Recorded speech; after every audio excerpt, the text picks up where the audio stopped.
श्री महाप्रभु हरिवंश जी का प्राकट्य उत्तर प्रदेश के सहारनपुर जिले में इस समय जो देवबंद है, वहाँ आपके पिताजी पंडित श्री व्यास मिश्र जी विराजते थे। आपकी जन्मदात्री माता का नाम तारा रानी था। ये यजुर्वेदीय गौड़ ब्राह्मण थे। व्यास मिश्र जी षडंग वेद विदुष थे, 6 अंगों के सहित वेदों के परम विद्वान थे।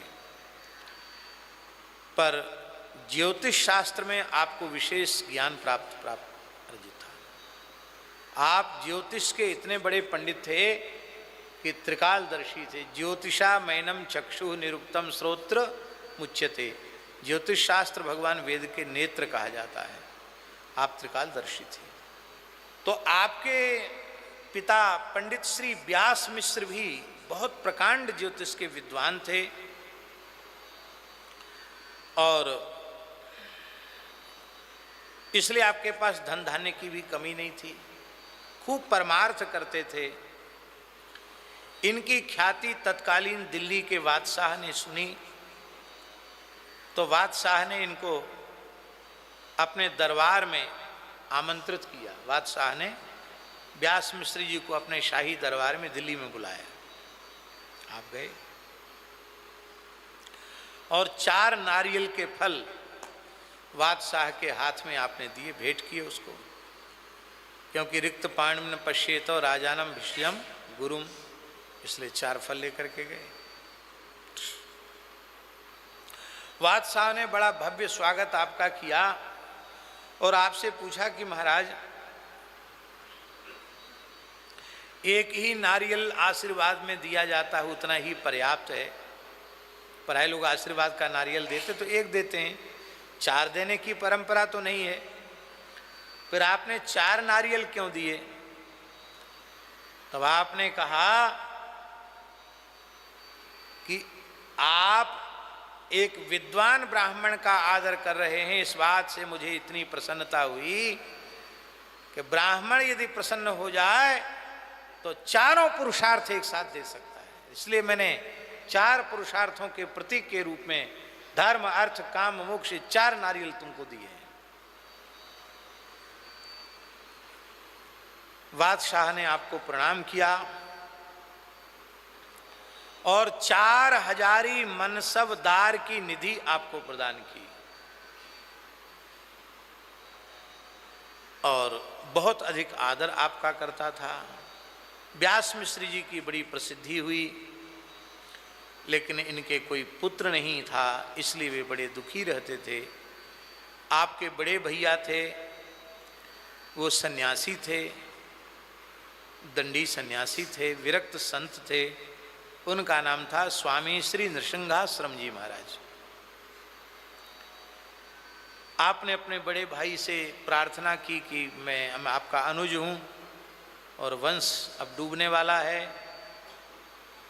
तब उन्होंने कहा कि भाई मैंने तो संन्यास ले लिया है, अब मैं क्या कोई सकाम आशीर्वाद तुमको दूं, अनुष्ठान बताऊं। लेकिन आप भाग्य पर अवलंबित रहो, भाग्य में जो होगा सो हो जाएगा। आप विद्वान हो, आप क्यों इतनी चिंता करते हो? तो आपकी पत्नी तारा रानी ने कहा, व्यास मिश्र जी की गृहिणी ने, उन्होंने कहा कि यदि हमें भाग्य पर ही रहना है तो आपसे हम निवेदन ही क्यों करें। आप जैसे समर्थ सन्यासी से प्रार्थना करने का अर्थ तो यही है कि जो न करे लकीर सो करे फकीर। आप जैसे सिद्ध संत तो भाग्य से भी अधिक दे सकते हैं। इस बात को सुनकर नृसिंहाश्रम जी गंभीर हो गए और उन्हें एकांत में चले गए। निर्जन वन में जाकर आपने भगवान से प्रार्थना की। प्रार्थना करते करते आपकी भाव समाधि लग गई। आप विशुद्ध कृष्ण भक्त थे। भगवान श्री कृष्ण ने आपको समाधि में प्रकट होकर दर्शन दिया और कहा कि आप निश्चिंत हो जाएं, मैं अपनी प्राण प्यारी वंशी को ही पंडित व्यास मिश्र के पुत्र के रूप में इस धरती पर प्रेषित कर रहा हूँ। मैं व्यास मिश्र जी के घर में वंशी सहित प्रकट होऊंगा, ऐसा आशीर्वाद दिया। तो वंशी के रूप में तो प्रकट हुए ही है, और श्री हित नवरंगी लाल जी वंशी सहित प्रकट होने का वर दिया था। तो श्री नवरंगी लाल जी आज भी देववन में विराजमान हैं, और श्री राधा वल्लभ लाल जी भी हैं। जब श्री हरिवंश जी गर्भ में आए तो उन्होंने कहा कि भाई इस रजोगुणी वातावरण में यहाँ रहना ठीक नहीं है, ऐसी विशिष्ट विभूति गर्भ में आई है, तब कुछ साधन करना चाहिए। तब भजन साधन करने की इच्छा से वे ब्रज यात्रा आ गए, और ब्रज यात्रा के क्रम में बाधक ग्राम में आपने निवास किया। वहीं रह करके पंडित व्यास मिश्र जी तारा रानी भजन साधन करने लगे। उसी समय वैशाख शुक्ल एकादशी की तिथि को सोमवार के दिन, आज कौन सा दिन है?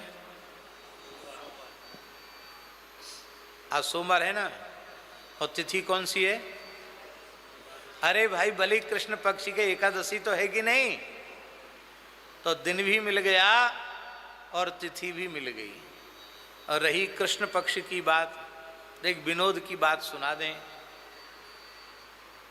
हमारे महाराज जी सुनाते थे कि कोई मारवाड़ी वैश्य थे, बड़े विद्वान थे, बहुत बड़े बड़े पंडित उनके यहाँ पूजा पाठ के लिए आते थे, स्वयं भी वो संस्कृतज्ञ थे। तो मथुरा में जमुना जी का पूजन कर रहे थे। वहाँ जमुना जी के पूजन कराने वाले पंडा जी ने, चौबे जी ने कहा, सुबह कृष्ण पक्षे। तो यजमान बोले, महाराज शुक्ल पक्ष है। भाई तू चलो जा, शुक्ल पक्ष तुम्हारे सबके सब अयोध्या में रहें, शुक्ल पक्ष में राम जी प्रकट रहें, हमारे यहाँ तो सदा कृष्ण पक्ष ही रहे। क्यों? हम श्री कृष्ण के भक्त हैं, हमारे यहाँ सदा कृष्ण पक्ष रहता है। वो तो दूसरी भाषा में महाराज जी कहते थे, जैसे कहते हैं जय राण के चलो जाओ वहाँ अयोध्या, वहाँ है शुक्ल पक्ष, यहाँ तो मथुरा में तो सदा कृष्ण पक्ष ही रहे हो। बोलो भक्त वत्सल भगवान की जय हो। यहाँ तो सदा कृष्ण पक्ष रहे हो। तो आज दिन भी मिल गया और तिथि भी मिल गई। बाधक ग्राम में अरुणोदय काल में श्री हरिवंश महाप्रभु जी का प्राकट्य हुआ। बोलो भक्त वत्सल भगवान की जय। खूब सुंदर बधाई गाई गई, बजाई गई।